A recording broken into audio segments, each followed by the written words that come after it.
तो वहीं इजराइल के प्रधानमंत्री नेतन्याहू का अपने मंत्रियों और सुरक्षा एजेंसियों के चीफ से झगड़ा हो गया है। इजराइल की मीडिया में यह बताया जा रहा है कि युद्ध को कंट्रोल करना नेतन्याहू के लिए मुश्किल हो चुका है।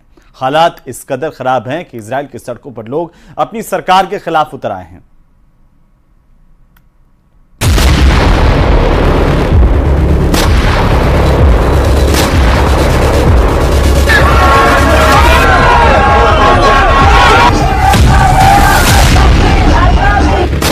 एक तरफ गाजा की सड़कें नेतन्याहू के धमाके से दहल रही हैं, दूसरी तरफ इजराइल की सड़कों पर ऐसा हाहाकार मचा हुआ है कि नेतन्याहू की सत्ता डोल रही है। एक तरफ इजराइल गाजा पर लगातार बम गिरा रहा है, तो दूसरी तरफ तेल अवीव की सड़कें नेतन्याहू के खिलाफ नारों से गूंज रही हैं। गाजा का युद्ध अब ऐसे लेवल पर पहुंच गया है जब हमास से ज्यादा इजराइल की पब्लिक डरी हुई है। नेतन्याहू इन प्रदर्शन कर रहे लोगों के बीच विलन बन चुके हैं, क्योंकि हमास तो सीज फायर के लिए तैयार है, लेकिन इजराइल बमबारी रोकने के लिए राजी नहीं है।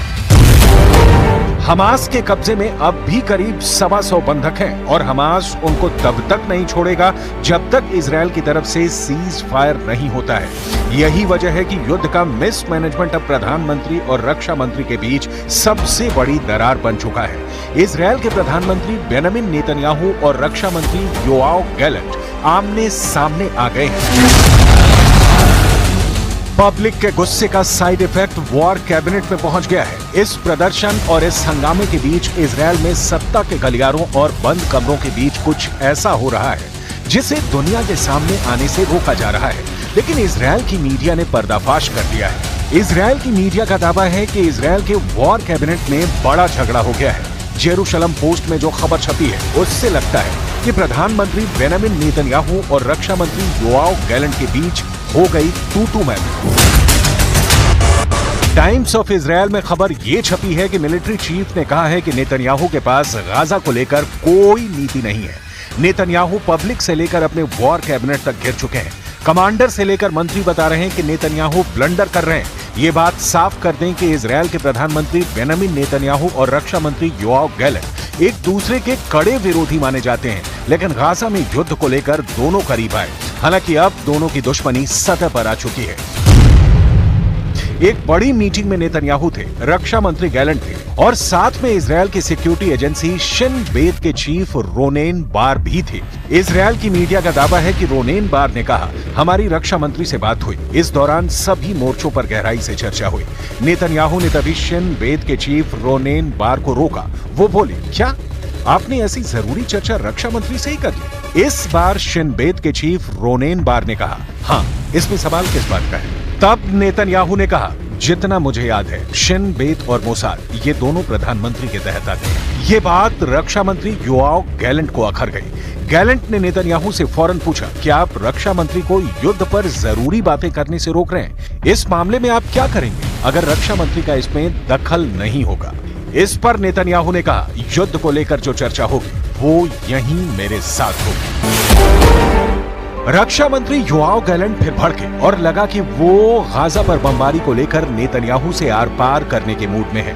रक्षा मंत्री ने प्रधानमंत्री की बात पर ऐतराज जताते हुए कहा, जब भी आप युद्ध को लेकर चर्चा करते हैं, हम मीटिंग में पूरी तैयारी से आते हैं। इस तैयारी के लिए भी मुझे अफसरों से बात करनी होती है। दिक्कत यह है कि आप इस तरह की मीटिंग नहीं करते हैं। अब यहीं पर नेतन्याहू का चेहरा देखने लायक था, क्योंकि एक कैबिनेट मिनिस्टर उन्हें उनकी कमियां बता रहा था और वो कुछ नहीं कर पाए। अब सवाल है कि इजराइल की पब्लिक क्या करेगी? क्या इजराइल के प्रधानमंत्री और रक्षा मंत्री की लड़ाई सड़क तक पहुंच जाएगी या पहुंच चुकी है? Blood of the hostages is on your hands. You are complicit in their criminal abandonment. We received another chilling testament today proving the desperate situation in Hamas captivity. The hostages are out of time. Soon, even those who managed to survive this long will no longer be among the living. They must be saved now. 218 दिन की लगातार बमबारी के बाद भी Israel अब तक Hamas को खत्म नहीं कर पाया है। हालात ये हो गए हैं कि इजरायल दक्षिणी गाजा का पूरी तरह से सफाया करने पर उतारू है, लेकिन अब तक उसके युद्ध वाले लक्ष्य पूरे नहीं हुए हैं। रफा कैंप में इस वक्त खून खराबे का दौर जारी है। अब हालात ये है कि रफा के साथ साथ उत्तरी गाजा पर एक बार फिर से तेज बमबारी शुरू कर दी गई है। בצפון עזה בשעה האחרונה מטוסי קרב תוקפים מטרות טרור ברחבי ג'באליה. הבוקר התחלנו בהליך פינוי זמני של מרחב ג'באליה מאזור זה לעבר מרכז הרצועה, וזאת כחלק מהערכות שלנו לפעולה צבאית במרחב. זיהינו בשבועות האחרונים ניסיונות של חמאס לשקם את יכולותיו הצבאיות בג'באליה, ואנחנו פועלים שם כדי לפרק את הניסיונות הללו. इजरायल हमास की तलाश में है और हमास के कब्जे में इजरायल के 125 बंधक हैं। बताया जा रहा है कि इस बार नेतन्याहू ने अपने कमांडरों के साथ मिलकर ऐसा वॉर प्लान बनाया है जिसमें हमास का जड़ से सफाया कर दिया जाएगा। लेकिन सच ये है कि नेतन्याहू अब एक तरफ पब्लिक के गुस्से में गिर चुके हैं, तो दूसरी तरफ वॉर कैबिनेट में हुई बगावत ने नेतन्याहू के हौसलों को बड़ी टक्कर दी है। बेंजामिन नेतन्याहू और रक्षा मंत्री योआव गैलेंट की टक्कर ने इजरायल की वॉर पॉलिटिक्स को उजागर कर दिया है। नेतन्याहू पर नाकाम प्रधानमंत्री का टैग लगाया जा रहा है और अब रक्षा मंत्री और उनकी एजेंसियों ने नेतन्याहू को मुश्किल में डाल दिया है। तेल अवीव की सड़कों पर लगातार मजमा निकल रहा है। लोग युद्ध रोककर बंधकों को छुड़ाने की मांग कर रहे हैं और यही वजह है कि नेतन्याहू अपने वॉर एजेंडे और बंधकों को छुड़ाने वाली डिमांड के बीच फंस कर रह गए हैं।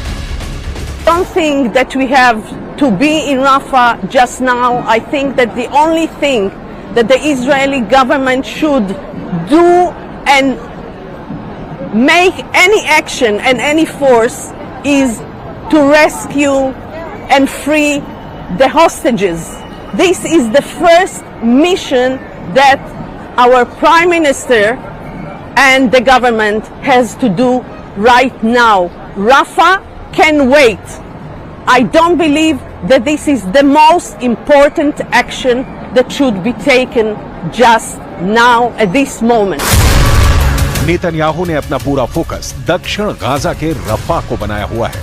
यहाँ करीब 20 लाख आबादी का जो बड़ा हिस्सा बचा है वो यहीं पनाह लिए हुए है। वहीं रफा और इजरायल बमबारी ना करे, इसके लिए अमेरिका से भी हथियारों का ऑर्डर ब्लॉक कर दिया गया है। लेकिन नेतन्याहू बोल चुके हैं कि जरूरत पड़ी तो वो नाखूनों से भी लड़ेंगे और इस वक्त वो बिल्कुल नहीं हटेंगे।